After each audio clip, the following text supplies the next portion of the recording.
Hello everybody, welcome back to an update on the Land Rover project. We left the last video with the front cross member having been fitted, looking really good. We are now a few days later. This footage was filmed on Friday the 31st of May and we're just in the process of getting the engine and gearbox out.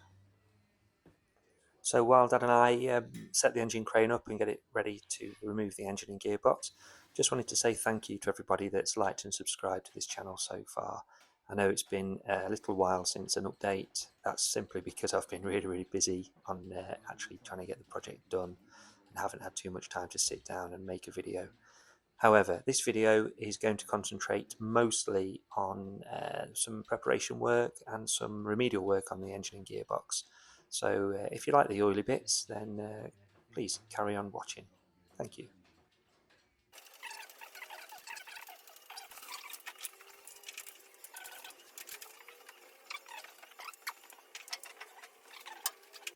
So as you'll be able to see in the video, the front half of the chassis is now painted in its first coat of primer, and we're just in the process of removing the engine from the chassis first of all. We've unbolted it from the gearbox, and we're just about to lift the engine up and remove it from its place on the chassis.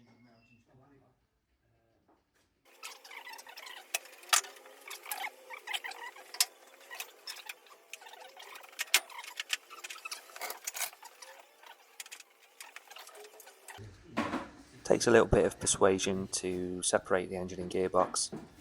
You have to lift it up at a slight angle to clear the engine mounts, which means that they have to support the gearbox. So just a little bit of pulling and tugging on the engine crane and the engine pops free from the gearbox. We can carry on removing it. Let's lift the engine up now.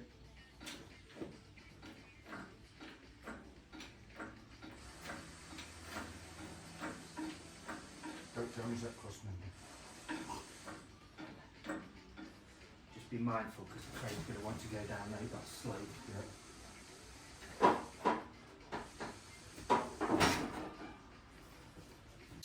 Just a little bit awkward there with the position of the centre of the two-poster lift.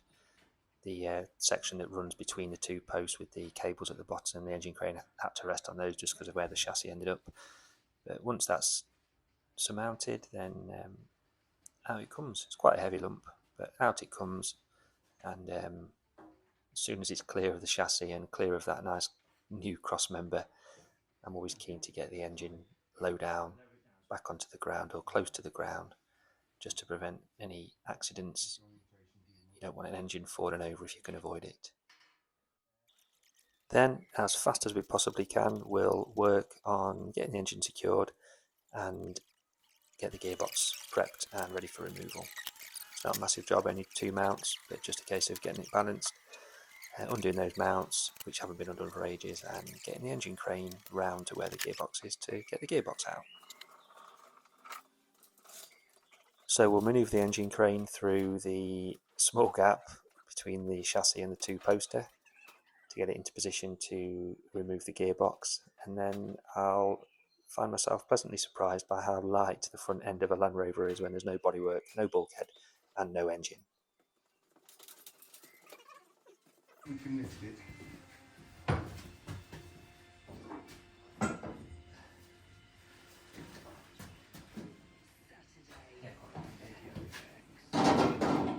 Where's your there? Just there. It's on the other one. That's alright. That's got it. So with the chassis safely secured in its new position on the axle stands, we'll get the gearbox out, and the whole point of doing all this is to expose the inside sections of the chassis. Makes access much better for cleaning and painting.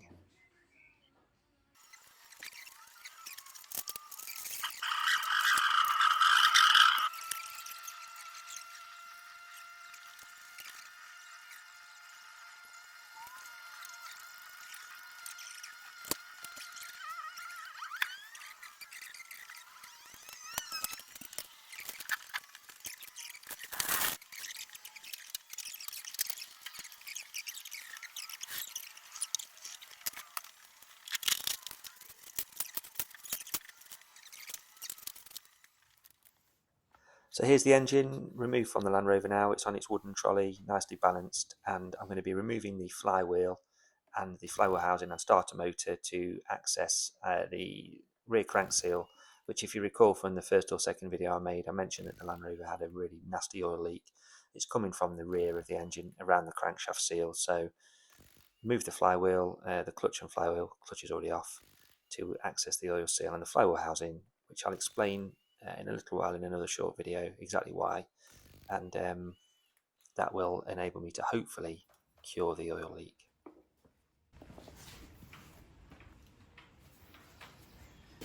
Is that the flywheel bolt you're undoing? Yeah. It's loose.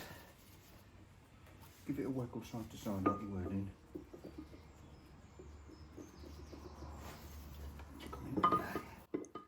One of those awkward jobs where you could do with three hands. Luckily, Dad assisted with getting the flywheel off. It's quite a heavy lump, about 10 kilos or so. Of course, removing that from the rear of the engine means the engine is probably now not quite as balanced as it was. Uh-oh.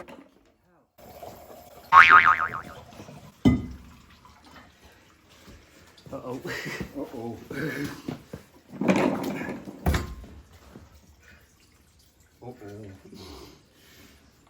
That's the... That's the f***ing crankshaft. Uh-oh. It's not balanced with the flywheel off. That'd be alright. I hope so.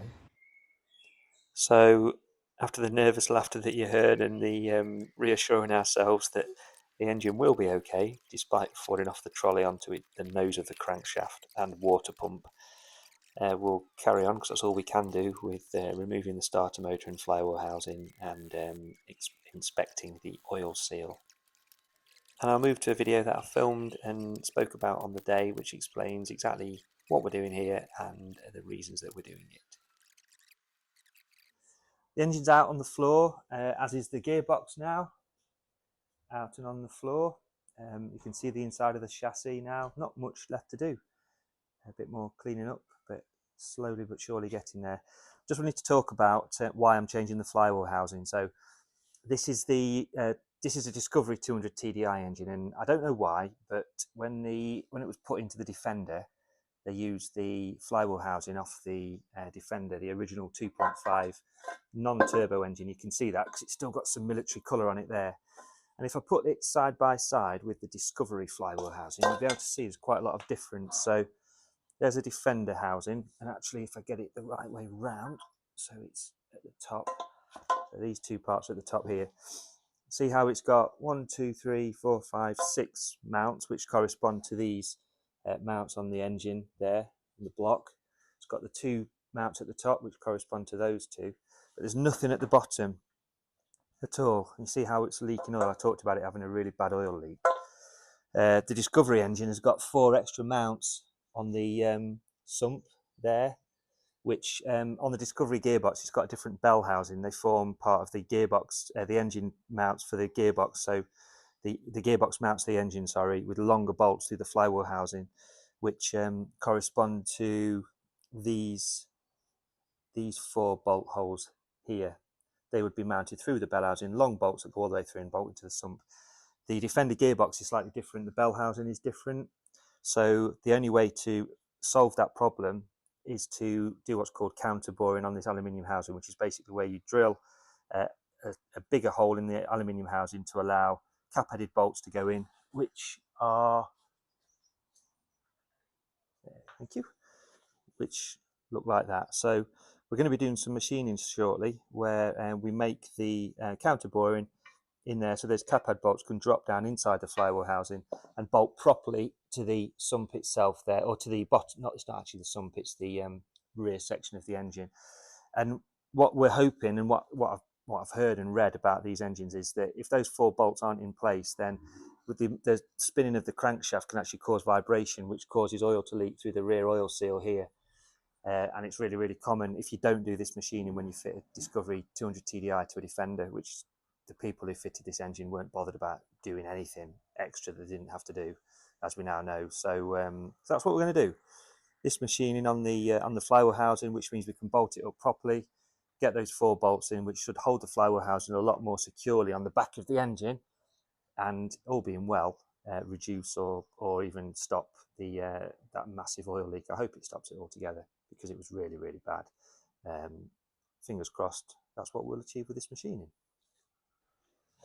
So here's the flywheel housing securely mounted onto the pillar drill, and we are in the process of just machining for those 4 cap heads to fit in. We did actually buy a proper M10 counterbore, but it was too big. It would have meant the walls of the aluminium that surrounded the head of the cap head would have been really, really thin. So they've actually modified a drill to make a better, neater job of it. And the drill is just bigger than the heads of the cap heads, so they fit really well.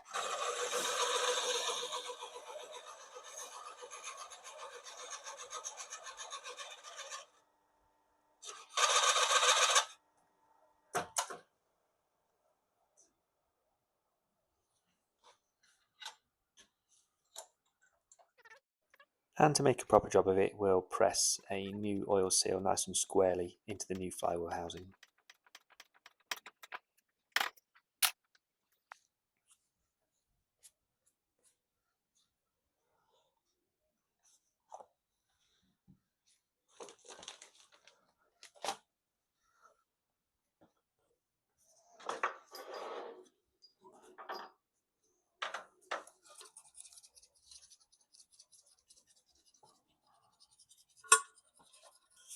So on with a new gasket between the flywheel housing and the block, and I'll fit the flywheel housing now.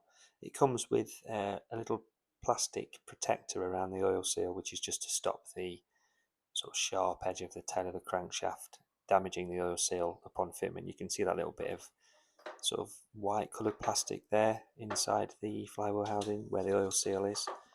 That's going to just protect the seal as it slides onto the crank, and then as soon as that's on and the flywheel housing is bolted up, then that little plastic protecting piece can come off.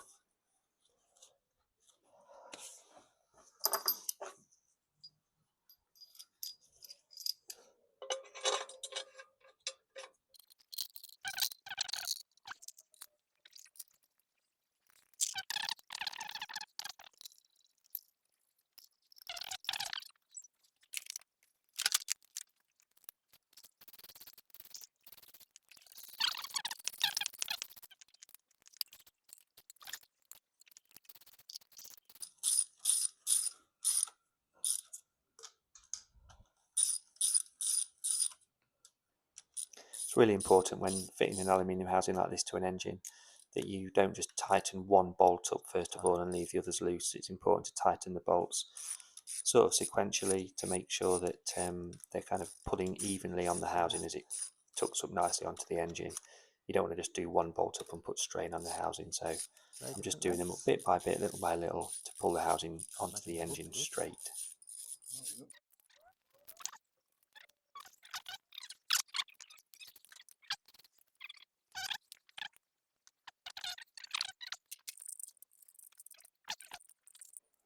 In go the cap heads that I spoke about earlier on that we've done the machining. Make sure they're nice and snug up. Bearing in mind they're steel bolts into an aluminium housing, so they don't want to be too tight, but hopefully tight enough to prevent that flywheel housing moving around and causing an oil leak.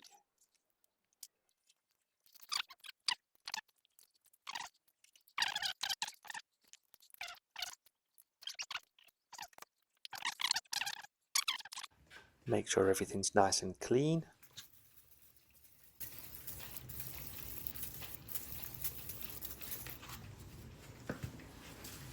Including the flywheel, because the clutch has got to go on there and you do not want a slipping clutch.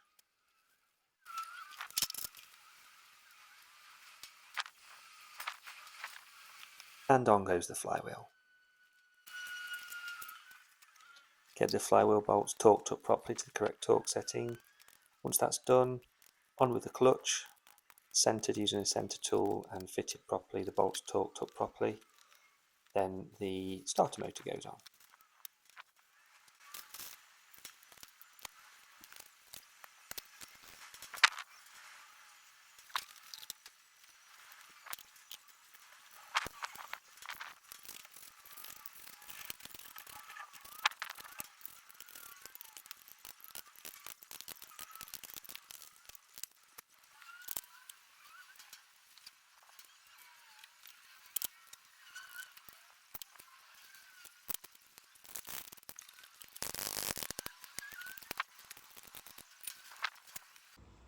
And that takes us to the end of this video. This was filmed just after I fitted the clutch on the late afternoon of Sunday the 1st of June.